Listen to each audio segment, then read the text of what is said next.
surface of the land, roots trap water from the flowing mud, extracting precious nutrients and minerals. These elements, when combined with sunlight, create the diverse living systems of our planet.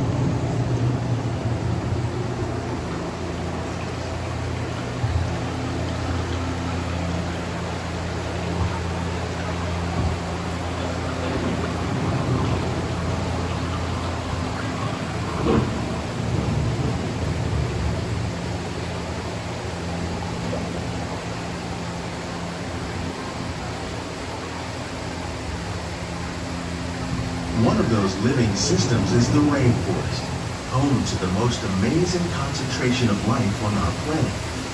These dense and beautiful forests cover only a tiny portion of the Earth's surface, but they contain more than half of its plant and animal species. Rainforests are also extremely rich and productive living systems, providing us with oxygen, food, medicines, and other elements essential to our lives.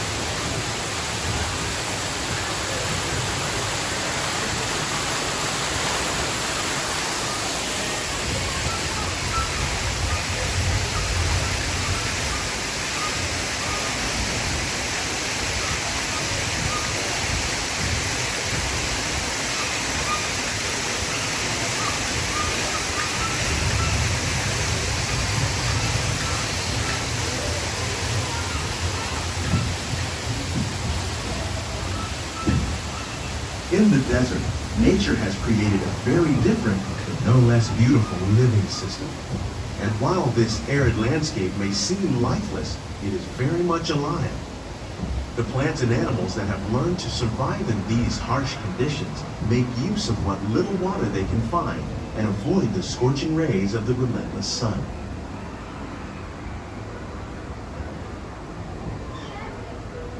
The American prairie once appeared as desolate as the desert, but over time, rainwater and nutrients gradually penetrated the hard surface of this land. Even the hooves of the mighty buffalo helped to create the rich soil that would one day become home to the American farm.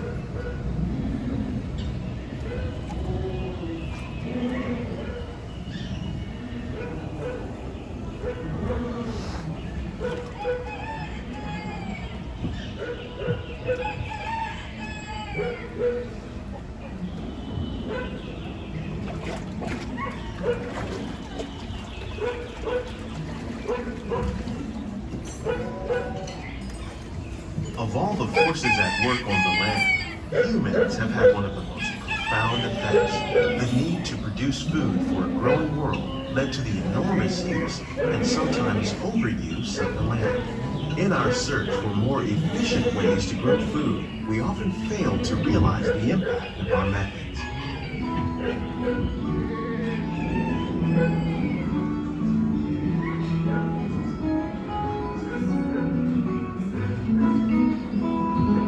Today, we're learning to live with the land, discovering better ways to grow food that will assure both human and environmental well-being.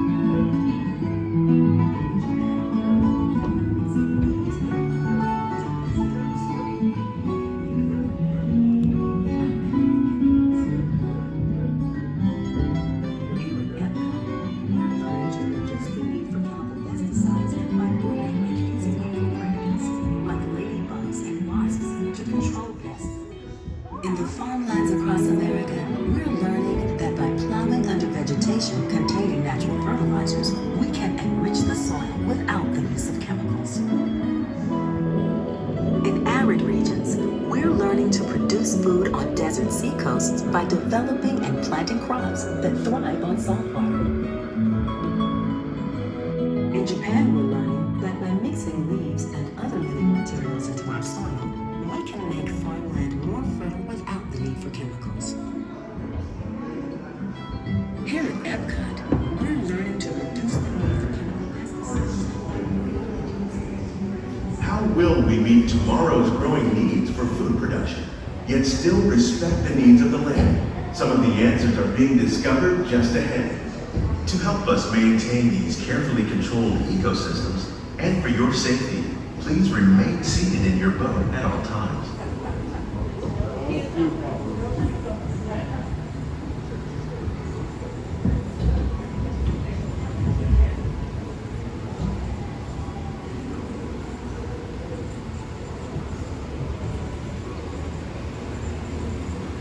Welcome to our living laboratory, where scientists from Epcot and the U.S. Department of Agriculture are exploring innovative ways to produce bountiful harvests now and into the future.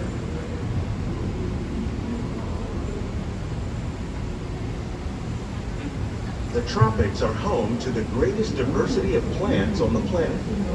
Many of these, like papaya, bananas, cacao, coffee, and rice, are well known around the world. These are just a few of the edible plants that have been an important source of nutrition for people living in the tropics. Many are rich in vitamins and minerals, while others are well adapted to growing in less than ideal conditions. Some, like the water lily, thrive in wet, swampy areas and waterways. All parts of this plant, even the flower petals, are edible. The starchy root of the plant has long been used to make flour for baking.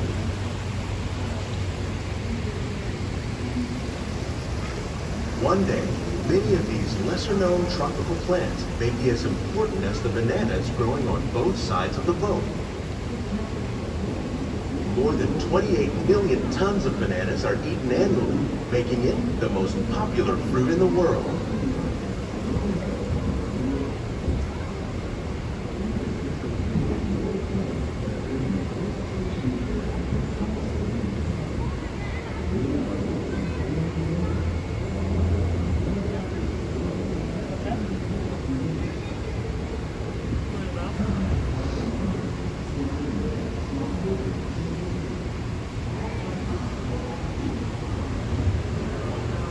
Please make sure to remain seated at all times.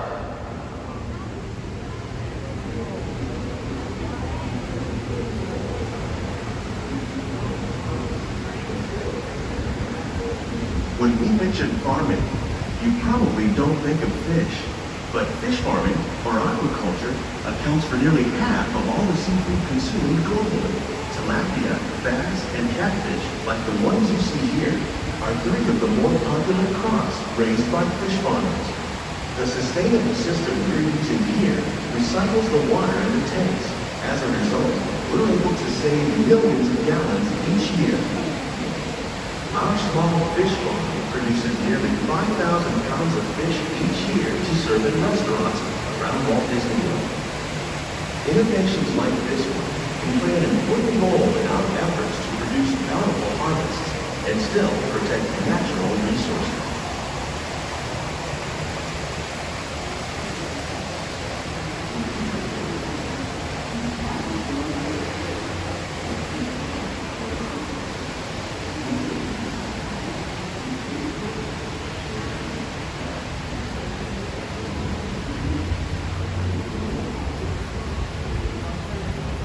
While there are more than 50,000 edible plant species in the world, most of us are only familiar with the handful that make up our everyday diet. The common grains growing here, wheat, maize, sorghum, and millet, plus rice, account for nearly 2/3 of our global food consumption. Learning how to increase yields of these staples is an important goal of research around the world.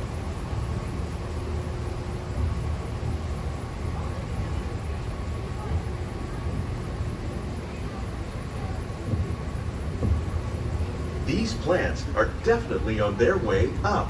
Innovative growing techniques like these increase yields while more efficiently using resources like water, fertilizer, and pesticides. Another innovation at work here is our integrated pest management program. By populating our greenhouses with beneficial insects that prey on harmful pests like aphids and flies, we are significantly reducing our reliance on conventional pesticides. We're growing these crops using our nutrient film system. This technique precisely controls and recycles water and nutrients. With it, we can produce over 27,000 heads of lettuce a year in this one small area.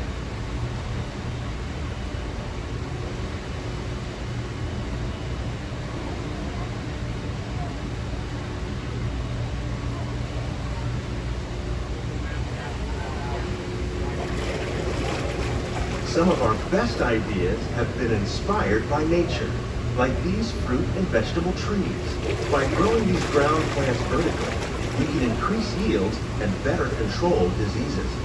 These crops taste as good as they look. In fact, we serve more than 15 tons of produce from our greenhouses in restaurants here at the land every year.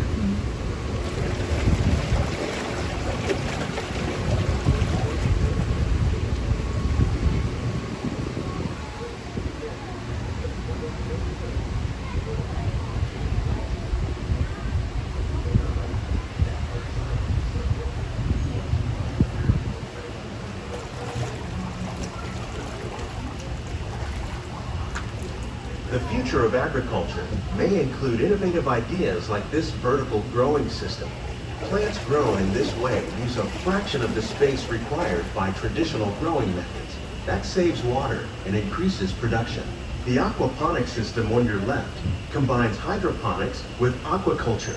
The fish provide a natural source of fertilizer for the plants, and the plants help keep the water clean for the fish.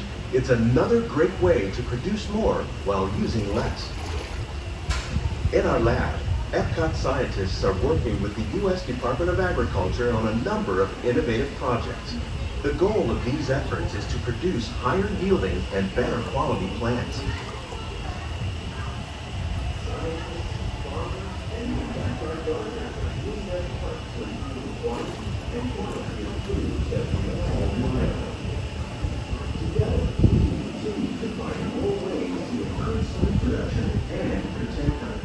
Natural environment.